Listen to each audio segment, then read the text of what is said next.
Have you ever been really close to breaking a scoring goal and then everything just fell apart on the last hole?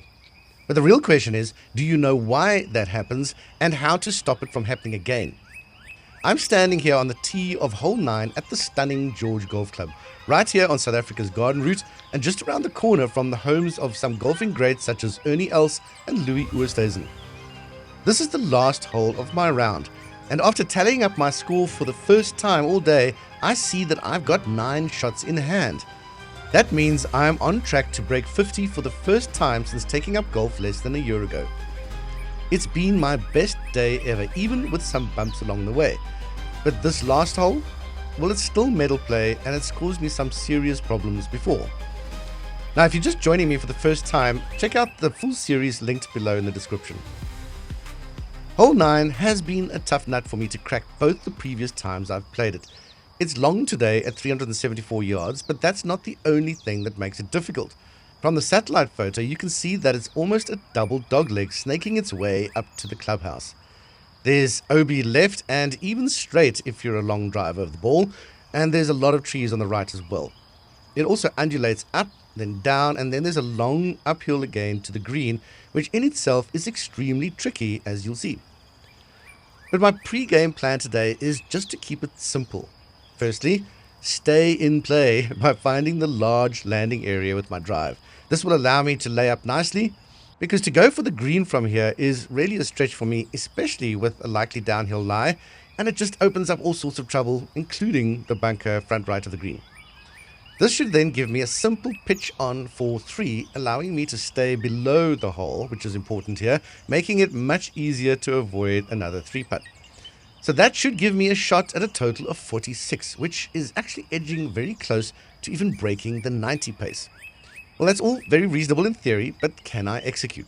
Let's see how I did. By the way, if this kind of strategic and honest golf helps you, don't forget to hit the like button and subscribe. As I get my mind into my pre-shot routine, I'm still aware that my shot shape with the driver today has tended to be a fade. And as I won't get there, I can aim for the top of the big tree beyond the OB area.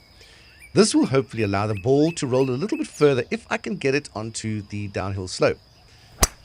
Another shortened swing as I am tired now, and there's the fade. Man, it's going even further right. I hope I'm okay there.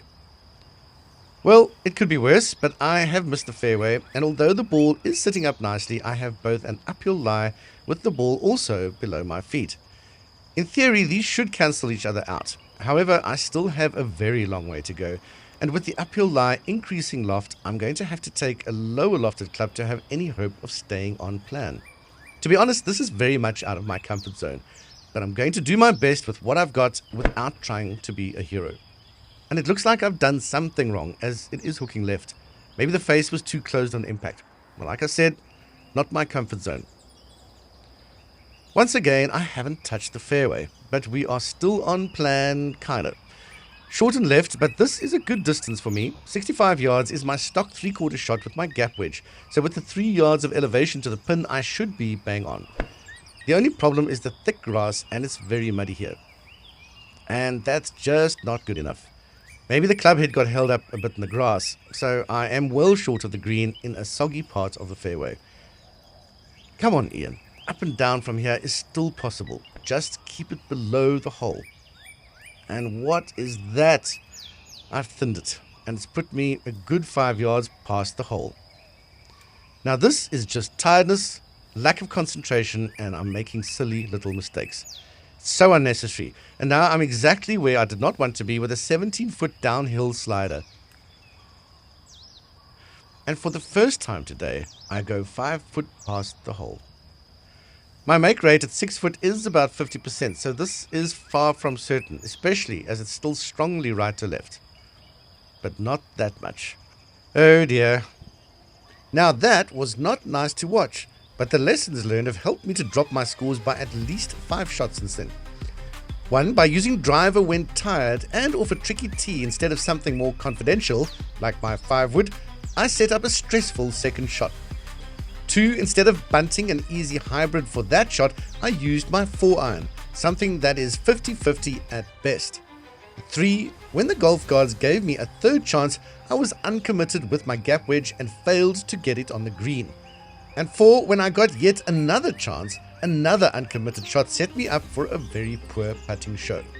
These are all a result of lack of self-awareness, and so I failed to keep it stress-free and simple when I needed to, adding a good 2 shots to my score on this hole.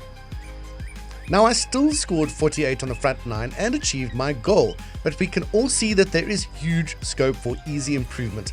And that's why in the next video I'm going to go through this round shot by shot using a tool called the Sidekick 6.